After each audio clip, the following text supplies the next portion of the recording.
অনেকেই নাম শুনেছেন আমাদের বৃন্দাবনের শ্রী শ্রী প্রেমানন্দ বাবা মহারাজ। ওনার দুটো কিডনি নেই।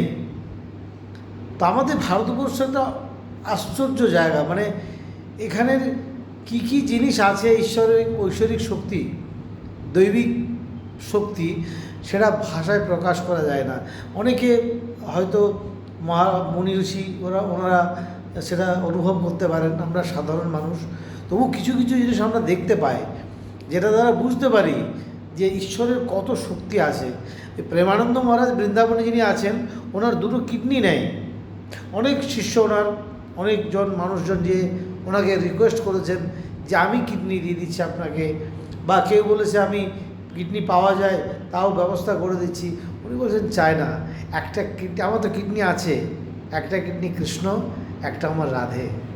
ভাবুন।